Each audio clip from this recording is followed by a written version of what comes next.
بیا جناب سپیکر صاحب د دې معزز ایوان نمایندگان چې د دوه درې ورځو راهیسې چې کومه دی د پارلمنټ د سپریمیسي خبره کوي، د آئین د بالادستۍ خبره کوي، نو د اجمل بابا یو شعر دی هغه په دې وخت کې را په یاد شي، وایي نن ټول خلک د هغه محبوبه سندرې وایي خټک چې به ژړله د ځان سره کله کله. نو دا هم ډېره اهمه ایشو ده او اهمه مسله ده، خو د صوبې د لاین اډر سچویشن چې کوم دی زه په دې خبره کول غواړم. دا وخت په باجوړ کې دوه ځای احتجاج روان دی. پرون یوه بده پیښه شوې ده، دهشتګردو چې کومه دی حمله کړې ده، یو لیوي اهلکار شهید شوی دی، یو پولیو ورکر شهید شوی دی. پولیسو چې کوم دی د پولیو ډیوټۍ نه انکار کړی دی او هغې چې کوم دی درنه ورکړې باجوړ کې، او قوم رما راوتلی دی، هغې روډونه بند کړي، هغو هم درنه ورکړې ده. او د دې ریاست نه د دې صوبایي حکومت نه د وفاقي حکومت نه دا مطالبه کوي چې په رڼا ورځ باندې زموږ دا وینه ولې بهیږي. جناب سپیکر صاحب، زه به صرف د تېر 13 ورځو د شپږ میاشتو د تېر 13 ورځو د باجوړ د بدامنۍ د واقعاتو ذکر وکړم چې څه صورتحال روان دی. د پارلمنټ بالادستي، د آئین بالادستي دا هم ډېره ضروري ده، دا هم ډیبیټیبل ده، خو بدامني بنیادي مسله ده د خاوره د قام، موږ له به دې ته لږه توجه کول پکاري. په 13 اګست باندې په اصیل برنګ ترغاو کې دماکه کېږي، زما یو قبایلي مشر چې کومه دی دا شهید کېږي او یو کس ورسره چې کوم دی زخمي کېږي. بیا په 18 اګست باندې په صدیق آباد پاټک کې چې بالکل سنټر دی، ښار دی، یو کاروباري شخصیت په رڼا ورځ باندې دا وژل کېږي د تبلیغي مرکز سره. بیا هم په دغه تاریخ باندې یو لیویز اهلکار بالکل په دې ښار سنټر کې دا نامعلوم افراد چې کوم دی شهید کوي وژني. دا دوه واقعات په دغه یوه ورځ کېږي. بیا په 30 اګست باندې د عنایت کلي یو بازار دی، سیټي ده، پاکې د ماښام نه پس چې کومه دی د بدامنۍ یوه پیښه کېږي، یو زلمی یو سیکیورټي فورسز اهلکار چې په چوټۍ راغلی و هغه شهید کېږي، 2 کسانو سره شدید زخمیان کېږي په رڼا ماښام باندې. بیا په 1 ستمبر باندې په تحصیل سلارزۍ دره علاقه ده، پاکې بم دماکه کېږي، پاکې یو کس شهید کېږي او 2 کسان پکې زخمیان کېږي. بیا په 9 ستمبر باندې په تحصیل مامون کې واقعه کېږي، نامعلوم افراد فایرنګ کوي، یو لیوي اهلکار پکې چې کوم دی شدید زخمی کېږي، اوس هم دلته چې کوم دی په هسپتال کې اډمټ دی. بیا په 11 ستمبر باندې د مامون د نعمت خان کلي کې چې کومه دی حمله کېږي، یو سیکیورټي فورسز اهلکار پکې شهید کېږي او 4 زخمیان کېږي. او بیا دغه پرونۍ 13 ورځ باندې بیا هم په دغه ورځ باندې په سلارزو ملاسید بانډه کې پولیو ټیم باندې حمله کېږي، یو پولیو ورکر چې عمر یې 25 کاله دی، کچه عمر یې دی، ښایسته ځوان دی، د غربت د وجې دا ډیوټي کوله، ګنې ښه ورته پته وه چې په دې بدامنۍ کې چې کومه دی په اور د بره دا ختل دي چې ته ځې او په دغه علاقه کې پولیو کمپین کې هغه شهید کېږي او یو پولیس اهلکار شهید کېږي. دا ما صرف د تېر 13 ورځو ریکارډ تاسې ته ووایه، دا د باجوړ صورتحال دی. د باجوړ نه واخله د وزیرستانه پورې او د لکي مروت او د بنو پورې ټول قام په احتجاج دی، پولیس په احتجاج دی، د ډیوټیانو نه انکار کړی دی. موږ دلته ډیبیټ کوو د 3 ورځو نه د پارلمنټ په سپریمیسي باندې او د آئین په بالادستۍ باندې، خو دې لاین اډر سچویشن باندې څوک خبره نه کوي چې دې بدامنۍ مخنیوی به څنګه کېږي او دا ریسپانسیبلیټي د چا ده. ریاستي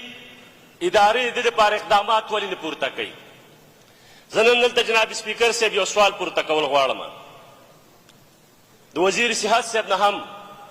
چې دا ریکارډ مخې ته راوړي چې د WHO د طرف نه یا د بیل ګیټس فاونډیشن د طرف نه د پولیو په مد کې چې کومه دی څونه فنډینګ پاکستان ته کېږي، بیا پښتونخوا ته څونه کېږي، او د سیکیورټي په مد باندې څونه خرچه راځي، او د دې میکانیزم څه دی چې سیکیورټي چې کومه ورکول کېږي، پولیس هلکار چې کومه ډیوټي ورکوي، نو دیو ته دا پیسې ولې نه میلاویږي، او چې میلاویږي نو دا پیسې دي څومره، او یا چې دا کوم پولیو ورکړي ډیوټي ورکوي د دیو پیسې څومره دي، چې د دې نه دا قام او دا ولس د خبر شي. ځکه چې دغه سیکیورټي زمونږ لیز اهلکار او پولیس اهلکار ورکوي، او هر ورځ چې کومه دی په هر کمپین کې زمونږ دغه ځوانان دا په بېدردۍ سره شهیدان کېږي. نن هم چې کوم دی جناب سپیکر صاحب په جنوبي اضلاع کې زمونږ یو پولیس اهلکار د پولیو په ډیوټۍ په دوران کې چې کوم دی ویشتلی شوی دی، شهید شوی دی. دومره کسان چې کومه دی د پولیو نه به معذوره شوي نه وي، څومره کسان چې کوم دی په تېر 15 کاله کې د پولیو په کمپین کې شهیدان تللی شو زما پولیس اهلکار. او بیا د قبایلي اضلاع چې کوم پولیس اهلکار دي نو خو پولیس هم لا نه دي، خو هماغه لیوي ده، خپلې ټوپک دی، خپلې ګردنۍ ده، دغه وردي په خپلو پیسو اخیستې ده، خپلې کالتوس پې په هغې باندې چې کوم دی د خاورې د قام دفاع کوي، او کار ته چې کومه دی د فرنټ لاین سولجر اخیستلی کېږي، ملیټنسي پې کاونټر کوي په پولیس اهلکارو باندې، په لیوز اهلکارو باندې، او قرباني دومره ورتللې په تېر 22 کاله کې چې په سیکړو ځوانان چې کومه دی دا شهیدان تللی شلو. او دا ریسپانسیبلیټي په دې ریاست کې دا د ملیټري فورسز ده چې په رڼا ورځ باندې ځوانان قتل کېږي، عام شهرین چې کوم دی شهیدان کېږي، پولیس اهلکار شهیدان کېږي، بلا ایجنسۍ دي، بلا سیکیورټي ادارې دي، نو دی چې دا کم بجټ فری او کومه تنخواه اخلي نو دا خلک بیا ولې نه ګرفتاریږي؟ دا په رڼا ورځ چېرته غیبېږي؟ دا کم طرف ته ځي؟ زمونږ د سیکیورټي په مد کې چې کوم دی 2300 ارب روپۍ بجټ ورکوو، چې دا زمونږ ولسونه باوجود د غریبۍ، باوجود د معاشي بدحالۍ په هر شي کې ټیکس پې کوي او قومي خزانې ته راځي. دا قومي خزانې نه 2300 ارب روپۍ چې کومه دی دا زمونږ په سیکیورټي خرچ کېږي. نو د نن ورځې پورې چې کومه دی ولې موږ محفوظ نه شولو؟ د نن ورځې پورې پښتانه ولې محفوظ نه شولو؟ دا د صوبې د وزیر اعلی صاحب نه هم زمونږ دا درخواست دی، د چیف ایگزیکټیو په حیث باندې دا ستاسو ریسپانسیبلیټي ده، دا د ګورنمنټ ریسپانسیبلیټي ده. پالیسي میکینګ، ډیسیژن میکینګ او پالیسي امپلیمنټیشن دا ګورنمنټ کولی شي. اپوزیشن چې کوم دی مسایل هایلایټ کوي، ګورنمنټ به د هغې دپاره ډیسیژن اخلي. تاسې د حاجي خیبر پښتونخوا راوغواړئ، تپوس دې وکئ چې دا پولیس اهلکار شهیدان کېږي، تاسې چې کوم دی څه میکانیزم لرئ که نه لرئ؟ د دې دپاره یو نوی میکانیزم جوړ کړئ. دا راروان مخکې چې کوم پولیو کمپین کېږي ډېر ضروري دی دا د ملیټري فورسز وکړي که نه، چې کله سینسس کېږي نو په سینسس کې خو چې کوم دی خامخا ملیټري فورسز برخه اخلي، خو چې کله پولیو کمپین کېږي نو پولیو کمپین بیا په پولیس اهلکارو په لیوز اهلکارو باندې کوي. نو دا چې قبایلي اضلاع کې مسلسل بدامني ده، مسلسل د دهشتګردۍ واقعات کېږي، یو د جنگ ماحول جوړ دی، نو دغه جنگ ته به موږ پولیس ورارتو کو، دغه جنگ ته به موږ ملیټري فورسز ورارتو. نو په کار دا ده چې دا کمپین ملیټري فورسز بیا وکړي او دې پولیس ورکرز ته دې پروټیکشن ورکړي. د دې په مد کې خو چې کوم دی بلا بجټ راځي، هغه بجټ کم طرف ته ځي؟ نن په لکي مروت کې او په باجوړ کې او په بلو کې پولیس اهلکارو لیوز اهلکارو د ډیوټۍ ورکول نه انکار کړی دی او په احتجاج باندې ناست دي. او زه فلور اف د هاوس ویم چې موږ د دغو کلک حمایت کوو بطور یو سیاسي کارکون د عوامي نشل پارټۍ، موږ د دغو د مطالباتو کلک حمایت کوو چې دا څه په دې خاوره کې روان دي. زما پولیس محفوظ نه دی، زما ولس محفوظ نه دی. په کار دا ده چې په دې باندې نن دلته ډیبیټ وشي، په کار دا ده چې په دې ډیبیټ وشي چې بدامني جوړه ولې ده،